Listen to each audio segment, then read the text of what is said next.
2 weeks later, the elite fashion house had transformed in more ways than one. New signs welcomed customers with messages of inclusion and respect. The store windows displayed mannequins of different sizes and colors, each wearing the latest fashion with elegance and style. But the real changes went far deeper than the surface. The community forum had been a massive success. The large conference room on the top floor of the building had been packed, with people standing along the walls to hear the discussions.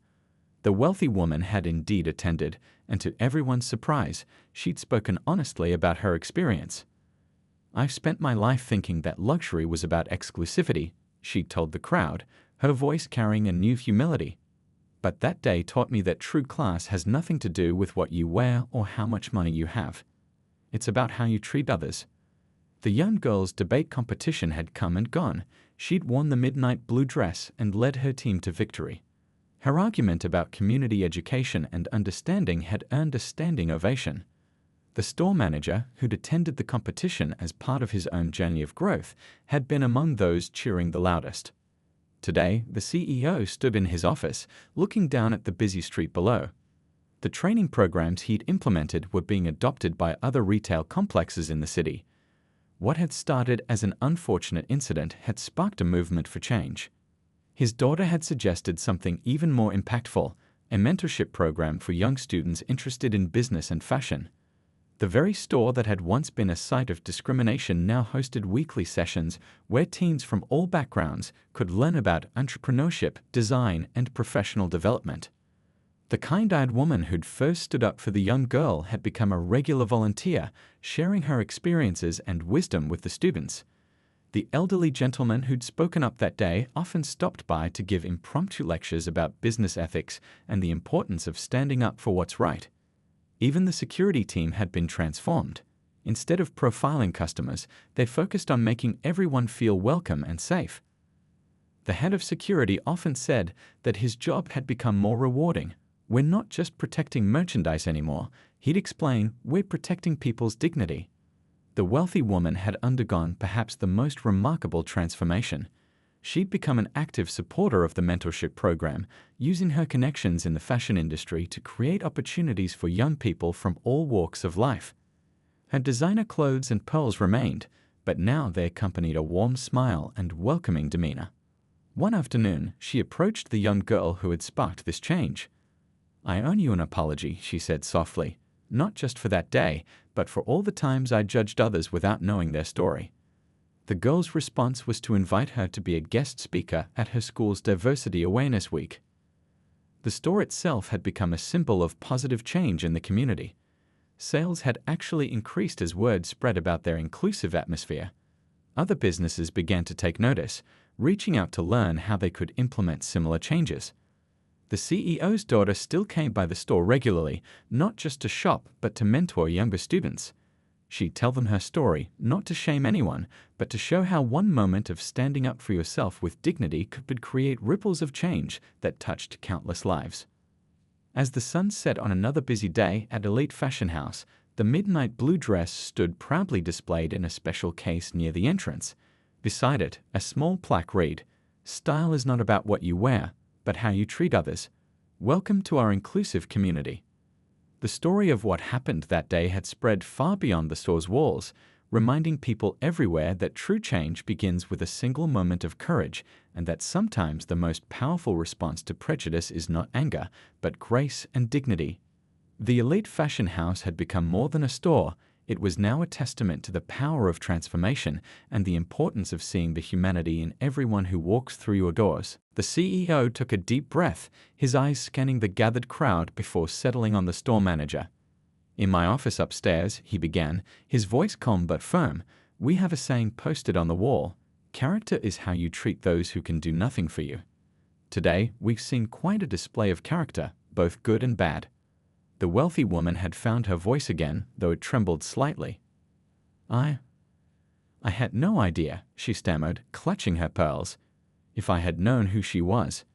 "And that's precisely the problem," the CEO interrupted gently. "The way someone should be treated shouldn't depend on who their father is or what position they hold." He gestured around the store.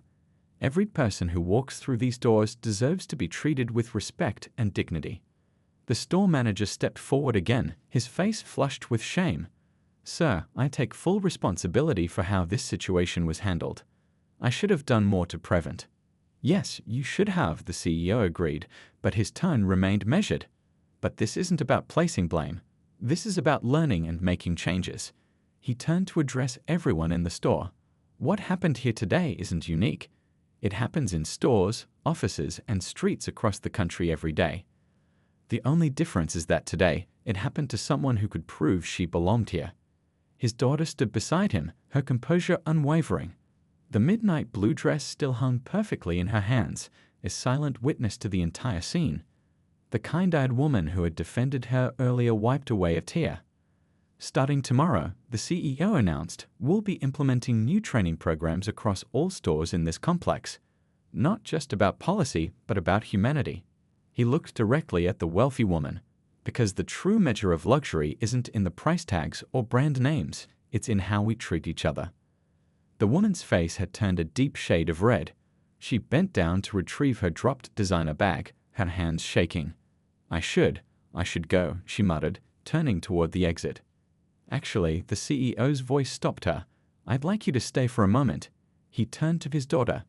"Sweetheart, why don't you tell everyone about the debate competition you're preparing for?"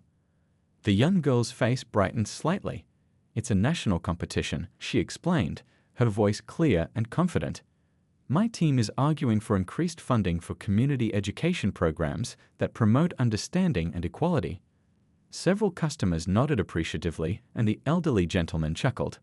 "Now that's what I call perfect timing," he said, earning small smiles from those around him. The CEO turned back to the wealthy woman. "You see, sometimes the best education comes from unexpected moments like this. I'm not going to ban you from the store. That would be missing the point entirely. Instead, I'm inviting you to be part of the change." The woman looked up, confusion clear on her face. The CEO continued, "We're hosting a community forum next week about retail discrimination. Your perspective, and how this experience has changed it, could be valuable. Sometimes the most powerful voices for change are those who've had their eyes opened to their own prejudices." The store had fallen completely silent, everyone absorbing the weight of his words. The afternoon sun had shifted, casting long shadows across the marble floor, but illuminating the group in a warm, golden light. It was as if the universe itself was highlighting this moment of transformation. The wealthy woman's shoulders slumped slightly, her designer outfit suddenly seeming less like armor and more like a costume. I would be willing to attend," she said quietly, her voice carrying a new note of humility. The young girl stepped forward, still holding the midnight blue dress. In a move that surprised everyone, she addressed the woman directly. "Thank you," she said simply.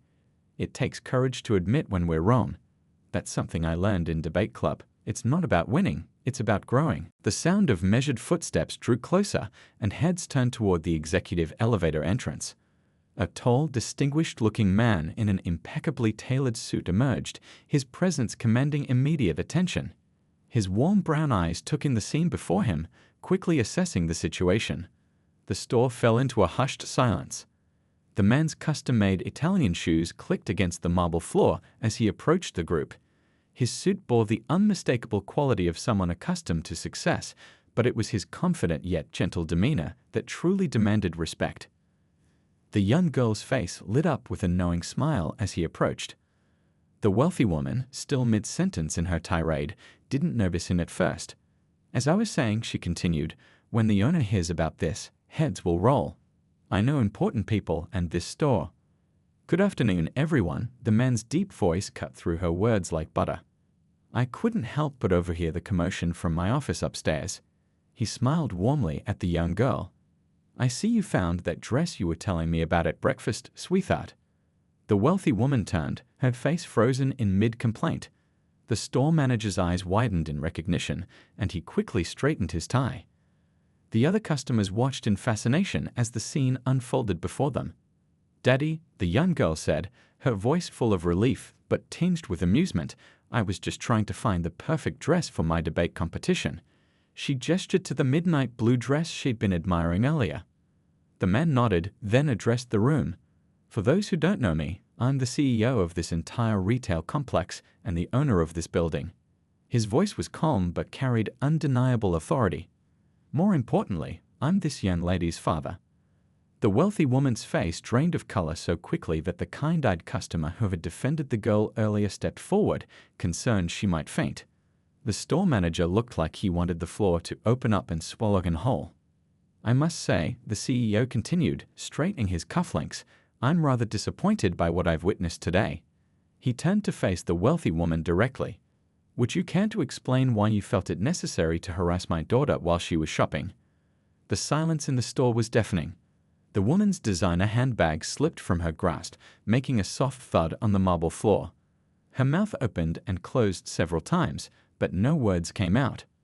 Sir, the store manager stepped forward, sweating profusely. I can explain. Actually, the CEO raised his hand gently. I think I've seen enough to understand exactly what happened here. He looked around the store, acknowledging the customers who had stood up for his daughter. I want to thank those of you who showed courage and kindness today. It's heartening to see that some people still stand up for what's right. The young girl stood beside her father now, her head held high. The contrast between her current confidence and the discomfort she'd endured earlier wasn't lost on anyone watching. The wealthy woman had backed away slightly, her earlier bravado completely evaporated.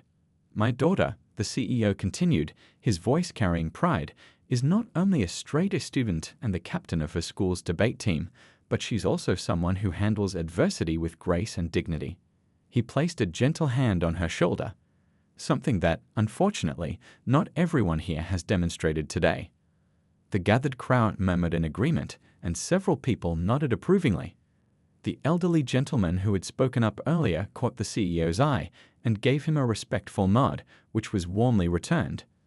The afternoon sun streaming through the store's windows seemed to highlight the scene like a spotlight on a stage, illuminating a powerful moment of truth and consequences.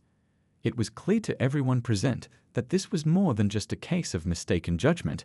It was a lesson about assumptions, respect, and the true meaning of class. The atmosphere in the store had shifted from uncomfortable to electric. More customers had gathered around, forming a loose circle around the unfolding scene. The kind-eyed woman who had first spoken up was now joined by others, creating a protective circle around the young girl. I've been shopping here for over 10 years, spoke up an elderly gentleman in a tailored suit, his voice firm but gentle. And I've never seen such disgraceful behavior. He turned to the wealthy woman, whose face was growing redder by the minute. The only person disrupting this store's atmosphere is you, madam. The young girl stood quietly, her phone now held loosely in her hand. She watched as more people began to voice their opinions, their words carrying throughout the store's elegant space. A young professional woman in a business suit stepped forward, her eyes blazing with controlled anger. I work just down the street, she announced, and I can tell you that this kind of discrimination is not only morally wrong but legally questionable. She pulled out her business card. She was an attorney at a prestigious law firm. The store manager's face paled slightly at this development. The wealthy woman, however, remained unmoved. This isn't about discrimination, she insisted, her voice rising higher. This is about protecting the store's interests. Look at her, she's clearly not here to buy anything. She gestured wildly at the young girl's school uniform, her designer bracelets catching the light. A college student who had been browsing the sale rack spoke up next. I saw her looking at that blue dress for her debate competition. She has more right to be here than anyone else. She's actually shopping, not just causing scenes. Several other customers nodded in agreement. The young girl took this moment to speak, her voice clear and composed despite the situation. I understand your concerns, she addressed the wealthy woman directly. But you know nothing about me, my family, or what I can afford. You made assumptions based on how I look, and that says more about you than it does about me. The wealthy woman's mouth opened and closed, momentarily stunned by the teenager's poise. The store manager, seeing the tide of public opinion turning, began to shuffle nervously. Perhaps we should all calm down, he started, but his words were lost in the growing murmurs of the crowd. Another customer, a middle-aged man in casual but expensive clothing, stepped forward. I've seen this kind of thing too many times, he said, shaking his head. Young people being judged, profiled, made to feel unwelcome. It has to stop. His words carried the weight of personal experience. The young girl glanced at her phone again, allowing herself a small smile. The message she had sent was about to change everything. She could almost count down the seconds. The elevator's quiet ding would soon announce an arrival that would turn this entire situation on its head. The wealthy woman, sensing she was losing control of the situation, made one last attempt. "This is ridiculous. I demand to speak to the owner of this store. I'm sure they would never allow this kind of reverse discrimination." A few people actually laughed at that, the sound echoing off the boutique's high ceilings.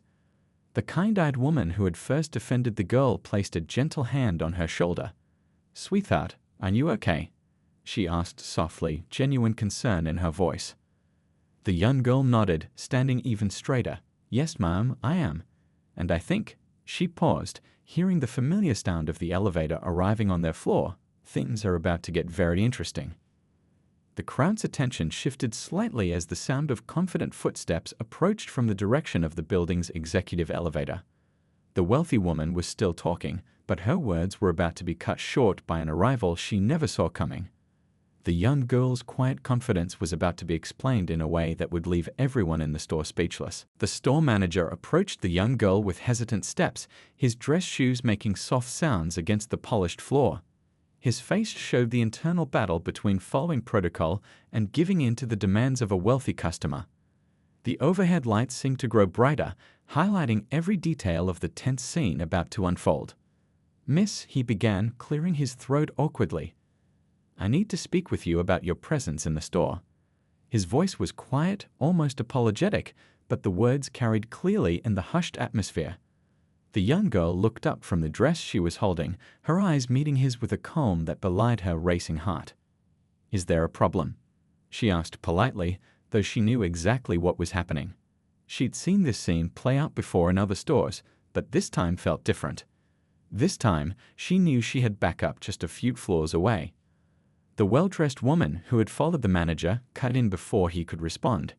"Yes, there certainly is a problem." She stepped forward, designer bracelet jingling. "This is an exclusive boutique, and we have standards to maintain. You've been here far too long, taking pictures of merchandise." The young girl reached into her school bag and pulled out her student ID. "I'm just looking for a dress for my debate competition," she explained calmly, her voice steady despite the humiliation burning in her chest. "I can show you that I'm a customer like anyone else." Other shoppers had stopped pretending to browse. Some shook their heads in disapproval, not at the girl, but at the obvious discrimination playing out before them. A middle-aged woman with kind eyes stepped closer, clutching her shopping bags with white knuckles, clearly wanting to intervene. "That's not necessary," the wealthy woman snapped, waving away the student ID. "I've been shopping here for years, and I know what kind of clientele this store caters to. We need to protect our high-end merchandise." The young girl felt tears pricking at the corners of her eyes, but she refused to let them fall. Instead, she stood taller, remembering her father's words about dignity in the face of ignorance. "I understand your concern," she said, her voice clear and controlled, "but I have every right to be here." The manager shifted his weight uncomfortably, watching the interaction. "Perhaps if you could just tell us what you're looking for," he started, but was again interrupted by the wealthy woman. "This is ridiculous. I won't stand here and watch this store's reputation be ruined." She turned to address other customers who were watching. "Don't you all agree? This is about maintaining the store's standards." But her attempt to rally support backfired. The kind-eyed woman who had been watching stepped forward. "The only thing ruining this store's reputation is your behavior," she said firmly, standing beside the young girl. The wealthy woman's face flushed red with anger. "Do you have any idea how much money I spend here? I could buy everything in this girl's closet with my monthly shopping budget." The young girl took a deep breath, her phone feeling heavy in her pocket. She knew help was on the way, but the minutes seemed to stretch like hours. She could see her own reflection in the store's mirrors, a young black girl in a school uniform, surrounded by luxury and prejudice, standing her ground with quiet strength. The tension in the air was thick enough to cut with a knife. Security guards hovered uncertainly at the edges of the scene, while other staff members whispered among themselves. The manager's forehead was beaded with sweat as he tried to handle the situation without taking a clear stance. But everything was about to change. The young girl heard the familiar ding of the elevator down the hall, and a small smile tugged at the corner of her mouth. Sometimes the best response to ignorance wasn't words, but actions, and in just a few moments, everyone in the store would learn an unforgettable lesson about making assumptions. The well-dressed woman, clutching her designer handbag, marched straight to the store manager's desk with the confidence of someone used to getting her way. Her heels clicked sharply against the marble floor, drawing attention from nearby shoppers. She was a regular customer, known for spending thousands of dollars at the boutique each month, and she made sure everyone knew it. "Excuse me," she said, her voice carrying across the quiet store, "but I need to speak to you about something urgent." The store manager looked up from his computer, recognizing her as one of their VIP customers. "That girl over there," she continued, gesturing with a manicured hand toward the teenage girl by the evening wear section. "She's been wandering around for far too long, and I don't think she belongs here." The manager shifted uncomfortably in his chair, glancing between the woman and the young girl who was still admiring the midnight blue dress. "Ma'am, I assure you all our customers are welcome," he began, but the woman cut him off with a wave of her hand. "I've been shopping here for years," she insisted, her voice growing louder. "And I know what kind of clientele this store caters to. That girl has been looking at things way out of her price range. I'm concerned about the store's security." She emphasized the last word while adjusting her pearl necklace, the implications of her statement hanging heavy in the air. Other customers began to take notice of the scene unfolding. Some pretended to browse nearby racks, ears tuned to the conversation, while others openly stared. The teenage girl could feel the weight of their gazes but continued to hold herself with dignity, even as her hands trembled slightly while holding the dress. The woman's complaints grew more insistent. "I've seen her taking pictures of the merchandise. Who knows what she's planning? I'm just looking out for the store's best interests." She tapped her perfectly manicured nails on the manager's desk, the sound echoing like tiny hammers in the tense atmosphere. The manager, trapped between keeping a valuable customer happy and doing what he knew was right, finally stood up. His face showed his internal struggle as he looked between the woman and the young girl. Other staff members hovered nearby, unsure how to handle the situation. "And look at what she's wearing," the woman continued, her voice tripping with disdain as she eyed the girl's school uniform. "This is a high-end boutique, not a department store. We need to maintain certain standards." The young girl, overhearing these comments, took a deep breath and squared her shoulders. She had been taught to handle difficult situations with grace, but this was testing her resolve. She reached for her phone, her fingers moving swiftly across the screen as she typed out a message. The woman, seeing this action, became even more agitated. "See, she's probably calling her friends. This is exactly what I was worried about." She turned to the manager with an ultimatum in her voice. "Either you deal with this situation, or I'll be taking my business elsewhere." Little did the woman know, but the message being typed wasn't to friends at all. It was to someone much more significant, someone whose arrival would turn this entire situation on its head. The young girl pressed send and waited, knowing that justice would soon walk through the store's elegant glass doors. The afternoon sun cast long shadows through the gleaming windows of Elite Fashion House, one of the most prestigious boutiques in downtown. Inside, a young black girl, just 16 years old, stood admiring her reflection in a full-length mirror. She smoothed down the fabric of a midnight blue dress, her eyes sparkling with hope. This wasn't just any shopping trip. She needed something special for her upcoming debate competition. As the team captain and one of the top students in her class, she wanted to look as professional as she felt. Her fingers traced the delicate beadwork on the dress's neckline while she mentally rehearsed her opening arguments. The boutique's soft lighting created a peaceful atmosphere, and the gentle hum of classical music floated through the air. The young girl had chosen this particular store not just for its elegant collection, but because it held a special connection. The building housed her father's company headquarters on the upper floors. She'd grown up visiting him at work, riding the elevators up to the top floor, and dreaming of one day following in his footsteps. Today, though, she was here as a customer, excited to find the perfect outfit for her big moment. Moving between the racks of designer clothes, she couldn't help but notice how some other shoppers seemed to track her movements. She was used to it, the supple glances, the slightly too attentive security guard, the way some sales associates would hover nearby. But she held her head high, just as her parents had taught her. She knew who she was and what she deserved. The dress she was considering cost more than she ever spent on a single piece of clothing, but she'd saved up her allowance and birthday money for months. This debate competition could open doors to prestigious universities, and she wanted to present herself with confidence. As she checked the price tag one more time, a sales associate walked past, offering a tight smile that didn't quite reach their eyes. The young girl pulled out her phone to take a quick photo of herself in the dress, planning to send it to her mom for approval. The store's reputation for luxury and exclusivity was evident in every detail, from the marble floors to the crystal chandeliers that threw rainbow reflections across the walls. She felt both excited and slightly out of place, a feeling she was learning to navigate with grace beyond her years. What she didn't know was that her peaceful shopping experience was about to be shattered. As she turned to head back to the fitting room, she caught sight of a well-dressed woman whispering to the store manager while pointing in her direction. The girl's heart sank. She'd seen this scene play out before, but this time would be different, very different. Taking a deep breath, she straightened her shoulders and reminded herself of something her father always said: "Your presence is your power." She had every right to be there, even if others didn't think so.